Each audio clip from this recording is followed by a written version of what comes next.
Hello people, మా side రైతన్న రెండవ కారు పంటకి వేయడానికి సమాయత్తమవుతున్నాడు. వర్షాలైతే అంతంత మాత్రమే. మాది నాగవోలు గ్రామం, డక్కిలి మండలం, వెంకటగిరి రాపూర్ రూట్లో వస్తుంది. తిరుపతి జిల్లా. ఒకప్పుడు నెల్లూరు జిల్లాలో ఉండేది, ఇప్పుడు తిరుపతి జిల్లాకి మారింది. రెండవ కారు పంట అంటే మే నెల, ఇవాళ 26వ తారీఖు. వర్షాలైతే అంతంత మాత్రం. ఇప్పుడు చూస్తున్నారు కదా, తొలకరి చినుకులు అయితే పడాయి. రైతులు అంతో కొంత ఆశనైతే రేకెత్తించాయి. ఈ వర్షాలు సమిష్టిగా సమృద్ధిగా పడి తన పంట సుభిక్షంగా పండించుకోవాలని మనస్ఫూర్తిగా కోరుకుంటున్నా. 2 కార్ల పంట కోసం రైతు పడే కష్టం అన్నీ ఇన్ని కాదు. ఎన్నో కష్ట నష్టాలకు ఓర్చితే కానీ తను పండించిన పంట చేతికి రాదు.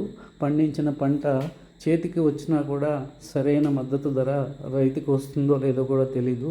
అయినా కష్టమైన నష్టమైన తను నమ్ముకున్న భూమిని బీడు పెట్టకుండా తను 4 నెలలు ఒక కారు కోసం పడే బాధలన్నీ ఇన్ని కాదు. మనం అనుకుంటాం రైతులు చాలా ఈజీగా పండిస్తారని. పంట పండించడం ఒక్కసారి స్వయంగా చూస్తే కానీ, ఆ పంట పండించి చూస్తే కానీ ఆ బాధలు మనకు అర్థం కావు. చిన్నప్పటి నుంచి మాది వ్యవసాయ ఆధార కుటుంబమే కాబట్టి చిన్నప్పటి నుంచి మేము వ్యవసాయం చేసాం. వ్యవసాయంలో చేస్తున్న మా తల్లిదండ్రులకి మేము ఎంతో సహకరించాం. ఏదో ఒక రకంగా మాకు చేతనైనంత సహాయాన్ని అయితే చేసాం. మీలో ఎంతమంది రైతు కుటుంబానికి సంబంధించిన వాళ్ళు, మీలో ఎంతమంది ఈ పంట పండించడానికి కష్టపడ్డ కష్టాలని స్వయంగా అనుభవించారో చూశారో కామెంట్ ద్వారా తెలియజేయండి. వ్యవసాయం అనేది అతి సింపుల్ అయిన పని కాదు. ఎన్నో కష్ట నష్టాలకు వచ్చి 4 నెలల పాటు శ్రమ పడితే కానీ పంట చేతికి రాదు. సో రైతన్న పడే కష్టాన్ని మనం ఎప్పటికైనా గౌరవించాల్సిందే. రైతన్నని మనం వెన్నంటి ప్రోత్సహించాలి.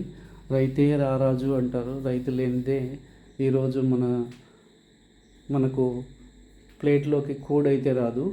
సో రైతు రారాజు అవుతాడని ఆశిస్తున్నారు కానీ రైతు రారాజు అయిన రోజులైతే పోయాయి.